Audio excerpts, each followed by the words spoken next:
Okay, so we're going to go over player qualifications to be participating in SBCSS Esports tournament.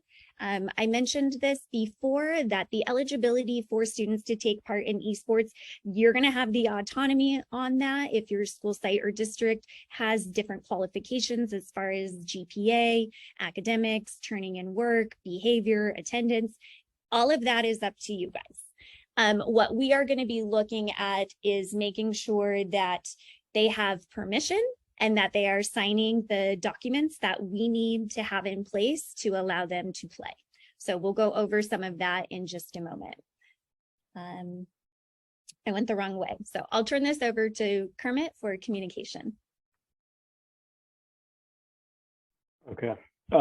So yeah, communication is, I think I'm remember your slides here, Jessica, but help me out if I missed Sorry, something. yes, I think I switched those Yeah, two. So communication, well, Jessica, I'm just gonna let you take this one. Okay, I was supposed to give him the last slide and I was supposed to do this one, so I apologize.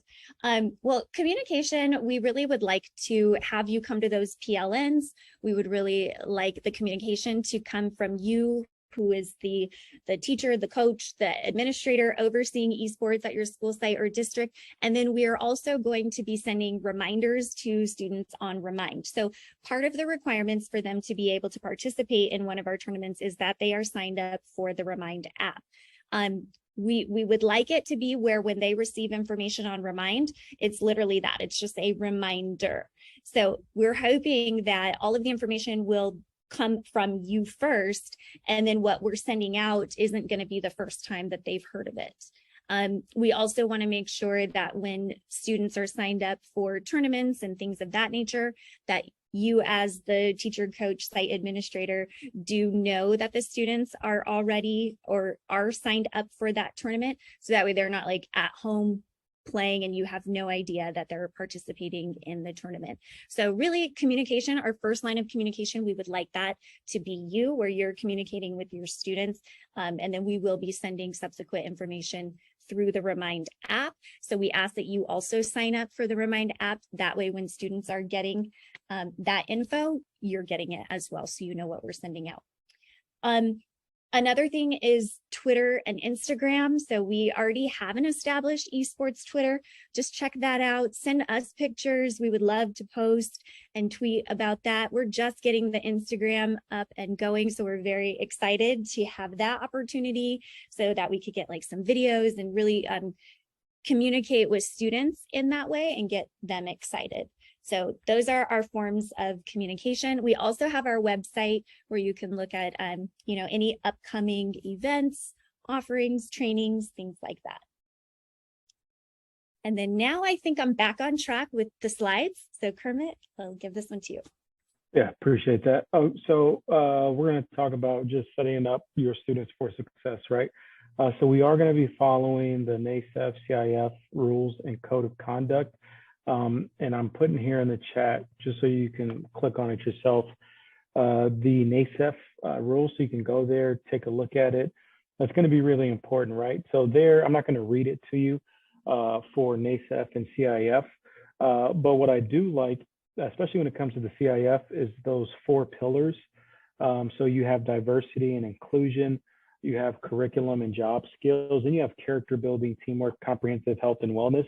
Right. So when we talk about ensuring that students get, as I like to call, a holistic education, that's all a part of it. Right. So I think the important part for what I desire for each and every club within all the school districts is that the student is able to truly participate in a team atmosphere.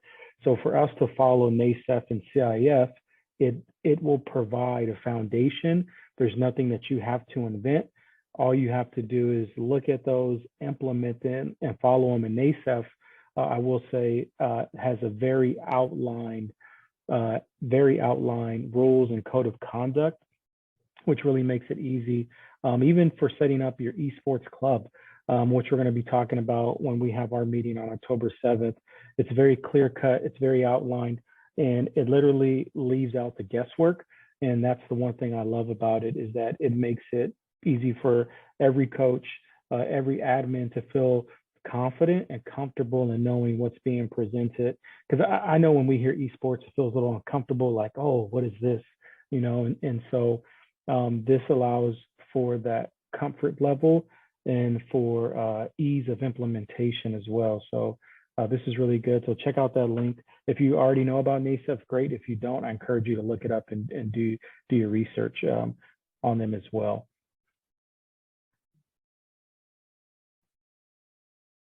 So the next piece is the registration process.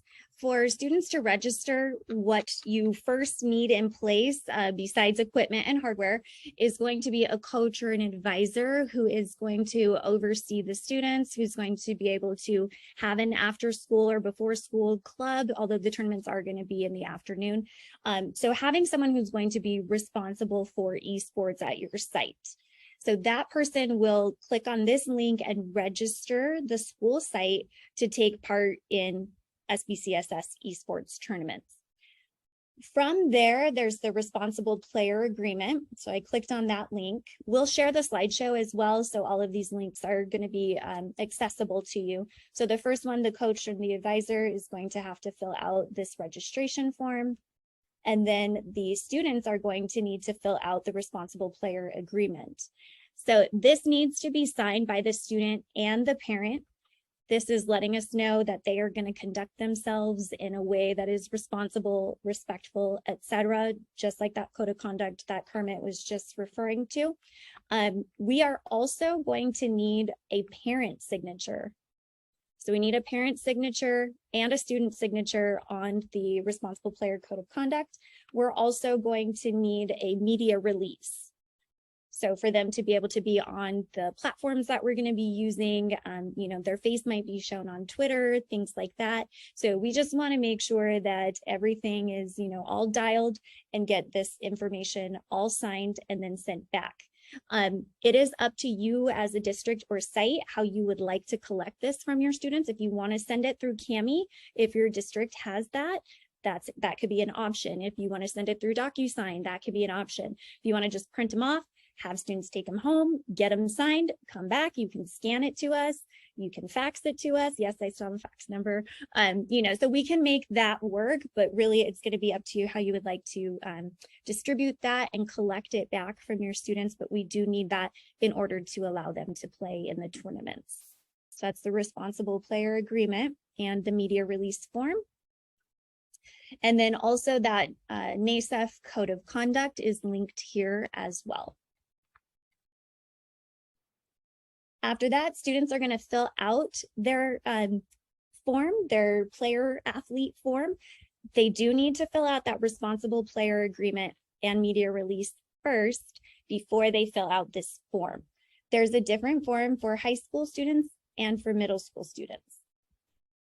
So the middle school kiddos, this is what theirs looks like. It's just asking them how old they are, what their experience is with Smash Brothers, their name, their last name, their personal email address, what school they're from, who their teacher or coach or sponsor is for the esports program, the grade they're in. If they want to give their gender, they can, they don't have to. We need their parent guardian's name and a contact number for their parent guardian. Also their gamer tag. So we're asking that their gamer tag have the initials of the school site in front of their gamer tag. That way, when we're setting up the brackets, we're going to try our best to have students at different school sites compete against each other. So if we have their initials of their school in front of their gamer tag, it'll be easier to set up who's going to compete against who. And then we're also going to ask them if they've registered for the Remind group. There's a different Remind group for middle school and a different Remind group for high school. So they have to say yes to proceed. Also, the NASEF code of conduct, they need to read that and say yes before they can proceed. Registering on StartGG, which is the platform that Melanie went over, and we'll learn more about that. Make sure you go to the training on the 7th. And then this is saying that they include their school name in their gamer tag, and that's again so that we can match students up where they're not playing against someone at their own school site. The tournaments, sorry, are going to start at 3:30. We want them to check in between 3 and 3:30, so that way we know that everyone's there, ready to go. If it's getting late, we're not going to wait. We're going to be respectful of everyone's time, and we might just have to go ahead and proceed. So, hopefully that doesn't happen too often, but just kind of being transparent, letting you know, please try to register by 3:30 the day of the tournament. And then the students, based on the school guidelines, the behavior, academics, attendance, whatever you set forth, they have to be eligible through you first before they can play at our tournament. Also, they have to upload the signed parent packet. They have an option of adding a file right here if they'd like to. Again, they can scan, or they can give it to you. You can scan it. You can talk to your IT department about doing Cami or DocuSign, whatever works best for you, but we have to have that all on file to let the student actually participate. So that's the middle school. The high school is pretty much the same. And then again, the responsible player agreement and media release is linked there. It's the exact same one as the previous box. After that, registering at the Start GG, sorry, I mixed, it used to be Smash. So Smash and Start, I called it Smart. They have to register there, and then we will need to verify that all of their paperwork is in order before they can play. So that's the roster, and then it breaks it down. I also have one that probably won't hurt your eyes. I know this one is pretty bright, so I included when you get these slides, if you're, looking at this and studying it, it's a little more friendly on your eyes. So for middle school, they have to have the coach, the teacher, the administrator who's going to be overseeing esports register the school site first. And then we need to get that responsible player agreement signed and turned back in. So Cami, DocuSign, or good old scanning. If you can't do any of those options, email me, we'll figure something out. I might be able to, if you're kind of local, drive over and get them.